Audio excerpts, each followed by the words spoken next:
Yeah, it makes a big game even bigger, and I think that's exciting, especially when you've played someone so many times. There's a really small margin for error, so it kind of pushes both teams to be better, and I think fans will get to see a really close and competitive game, and we're just excited. I mean, anytime we get to play a knockout game with Minnesota, it's like you're out for blood, and it's really cool.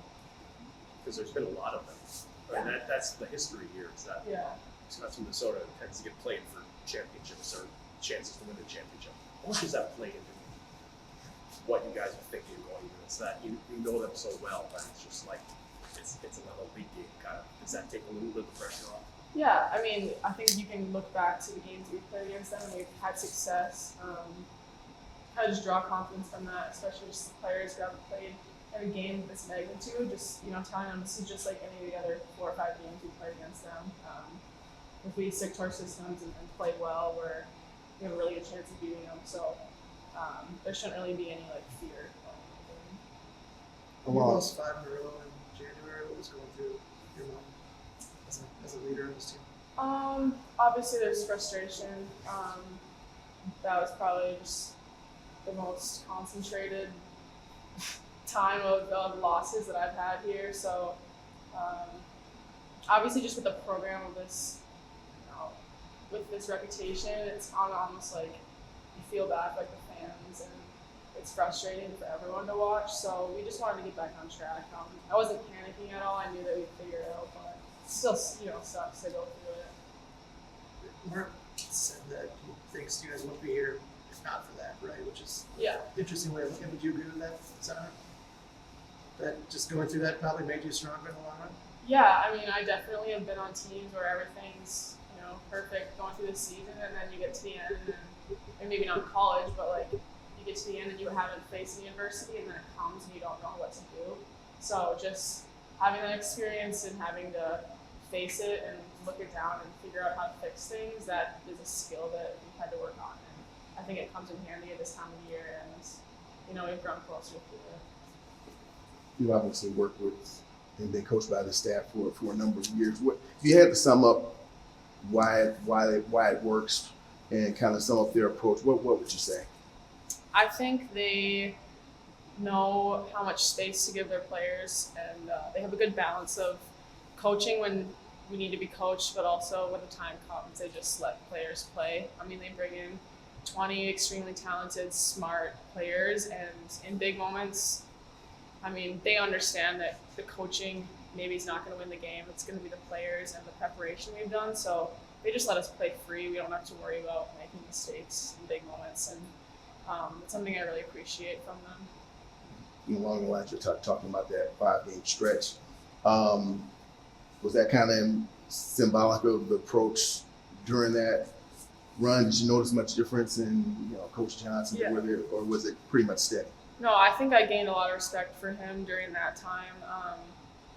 I mean, he showed no signs of panic, of frustration, of trying to, change all these things to figure out what's wrong. He knew that we were playing well, and he just was trying to encourage us to keep playing the same way and not so much worry about the results, which I think is very, very difficult to do, and it takes a very wise and good leader, and he's been that for us this year. Was it multiple things during that stretch? Is that kind of what, not just one thing or one area? Yeah, I mean, I think it's a learning process throughout the season that you have to, work on defensive things or systems. But we were even doing things well as far as that. We just we couldn't score, and I mean, I think almost every year I've been here, we've gone through a scoring drought, but we just maybe didn't lose the games during the scoring drought. You know what I mean? So they were just very apparent when we were losing. Last week you talked about that sense of peace before the games in the locker room. Did you feel that this past weekend, and is that kind of the same approach you're going to take heading into Friday? Yes, yeah. Especially in Saturday's game, we're up by a goal going into the third, I think it was, and no one's panicking, no one's trying to do too much. We're just okay, we're here, we know what to do, we have all it takes, and just get to go out and have fun. It was a good feeling, and I feel that this week in practice too. People are just excited, and Yeah, I got a good feeling. When you were younger, what did you know about the Wisconsin-Minnesota rivalry? Because I mean, I would think as a girls hockey player, that's probably something that's up there in terms of what's known. But Yeah. how much of the details of like how it came escalated, Yeah. I guess, did you know? Yeah, I guess I wasn't as focused on it growing up just from North Dakota. There was that Sioux Gopher rivalry.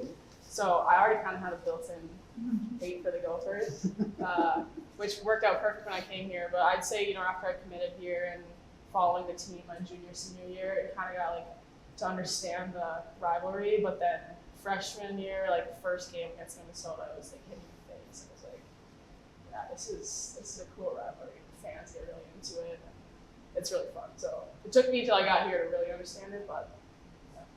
And so now having played in a dozen, however many more of them, does it still sometimes hit you in the face? I mean, that you expect it, but it's still when you get into the game, Yeah. it's still at that level. Yeah, I mean, even though when we played them at their rink the last couple times, just the intensity level and the competitiveness between the two teams has been the highest level, I think, of any game we've played this year. They play with a chip on their shoulder, so do we, and it can get pretty physical. And yeah, it's intense, it's fun.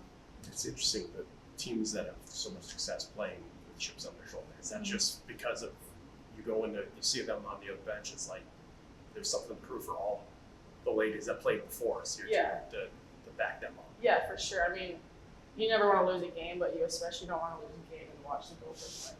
So it's just like an extra layer. And I know every player that's played on either team has that same feeling, even watching, from the stands. So it's been passed on, and it's very